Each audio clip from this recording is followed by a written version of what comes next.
الحمد لله نحمده ونستعينه ونستغفره ونعوذ بالله من شرور أنفسنا ومن سيئات أعمالنا من يهد الله فلا مضل له ومن يضلل فلا هادي له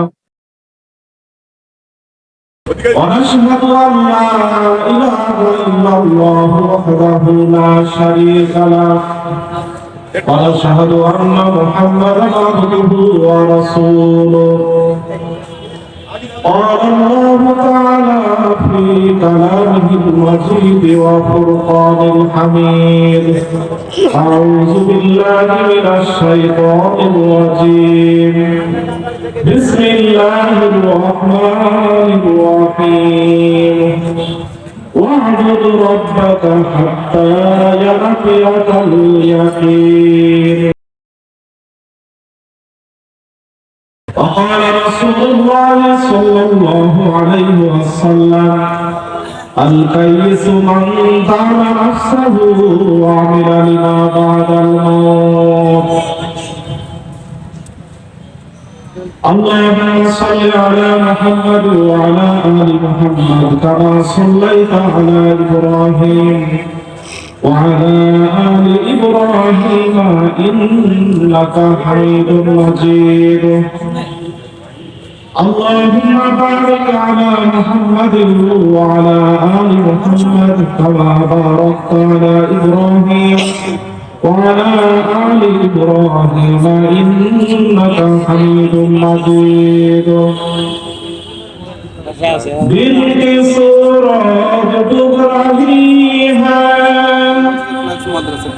بنت सूरज डूब रही है हम लोगों की सामने क्या जवाब है रोज़ महशर मुस्तफा की सामने बलगल उला बिकमालिही कशफत दुजा बिजमालिही हसनत जमीउ खिसालिही सल्लु अलैहि वालिही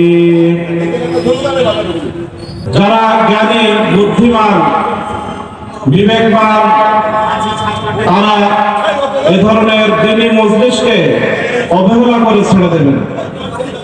দ্বীনি মজলিসগুলি আমার আপনার জন্য আমলে সালেহ। আমরা দুনিয়ার জমিনে আগমন করেছি, আবার মৃত্যুর মাধ্যমে আমরা দুনিয়া থেকে বিদায় নেব। জন্ম আর মৃত্যুর মাঝখানের সময়টাকে হায়াত বলা হয়। এই হায়াতের জিন্দেগিতে আমি আপনি কতটুকু নেক আমল করছি সেটাই বিবেচ্য বিষয়।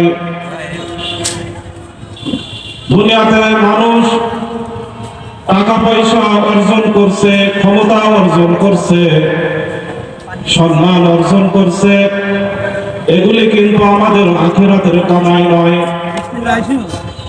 আল্লাহ তাআলা আমাদেরকে দুনিয়ার এই হায়াত দান করেছেন, হায়াতের মূল্যায়ন করতে হবে। যে কোনো সময় আমার আপনার হায়াতটা শেষ হয়ে যেতে পারে। আল্লাহ রাসূল সাল্লাল্লাহু আলাইহি ওয়াসাল্লাম বলেছেন আল কাইসু মান দানা নাফসাহু ওয়া আমিলা লিমা বাদাল মাউত। ওই ব্যক্তি সবচাইতে জ্ঞানী, ওই ব্যক্তি সবচেয়ে বিবেকবান বুদ্ধিমান, যে ব্যক্তি তার নফসটাকে নিয়ন্ত্রণ করে চলে আর পরকালের জন্য সামানা তৈরি করে। সম্মানিত হাজিরিন, আমাদেরকে মনে রাখতে হবে আল্লাহ তাআলা সূরাতুল হিজরের মধ্যে ইরশাদ করেছেন ওয়া'বুদ রাব্বাকা হাত্তা ইয়াতিয়াকাল ইয়াকিন। মৃত্যু আসা পর্যন্ত, মৃত্যুর পূর্ব মুহূর্ত পর্যন্ত তোমরা তোমাদের রবের দাসত্ব করতে থাকো। আমরা যদি মৃত্যুর পূর্বের এই সময়টাকে কাজে না লাগাই তাহলে আমাদের দৃষ্টান্তটা কেমন হবে?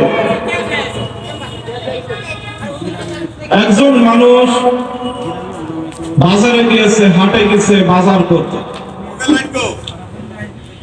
বাজারের মধ্যে ঘুরে ফিরে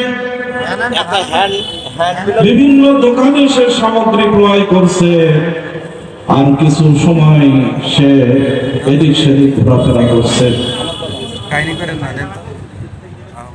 বাজারে যে উদ্দেশ্য নিয়ে সে গিয়েছে, সেই উদ্দেশ্য হাসিল না করে যদি কেউ বাজারের রং তামাশার খেলাধুলা থেকে সময় নষ্ট করে, আর একটা সময় যদি বাজার শেষ হয়ে যায়, ওই ব্যক্তি যদি তার সামগ্রী ক্রয় না করে বাড়িতে ফিরে আসে, বাড়ির সকলে তাকে নির্বোধ বলবে, বেকুব বলবে। ঠিক তদ্রূপভাবে দুনিয়াতে আসার পর যারা ঈমান আমল ঠিক করছে না, ঈমান আমল ঠিক না করে যারা দুনিয়াতে চলাফেরা করছে আর মৃত্যুবরণ করছে, এই সকল লোকদের জন্য পরকালে থাকবে লাঞ্ছনা, ওয়ালাহুম আযাবুল হারিক। আল্লাহ তাআলা তাদের জন্য আমার কাছে কষ্টদায়ক আমাকে দায়িত্ব পালন করতে পারেন, জাহান্নামের শাস্তি প্রস্তুত করে রেখেছেন। যারা দুনিয়ার হায়াতকে কাজে লাগাবে না, তাদের জন্য এই লাঞ্ছনা। সম্মানিত হাজিরিন, দুনিয়ার এই হায়াতকে আমরা কাজে লাগাই। আল্লাহ রাসূল সাল্লাল্লাহু আলাইহি ওয়াসাল্লাম বলেছেন, ফটোকপি করা নেই, ইগতানিম খামসান ক্বাবলা খামসিন শাবাবাকা ক্বাবলা হারামিক ওয়া সিহাতাকা ক্বাবলা সাকমিক। পাঁচটা জিনিস আসার পূর্বে তোমরা পাঁচটা জিনিসকে মূল্যায়ন করো। এক নম্বর, শাবাবাকা ক্বাবলা হারামিক, বার্ধক্য আসার পূর্বে যৌবন সময়টাকে কাজে লাগাতে হবে। এই সময়টাতে ইবাদত করতে হবে। আস্তে আস্তে প্রত্যেকটা মানুষের যৌবন কাল শেষ হয়ে যাবে। এজন্য রাসূলুল্লাহ সাল্লাল্লাহু আলাইহি ওয়াসাল্লাম সাবধান করেছেন, ইগতানিম খামসান ক্বাবলা খামসিন শাবাবাকা ক্বাবলা হারামিক। বার্ধক্য আসার পূর্বে যৌবন কালটাকে কাজে লাগাতে হবে।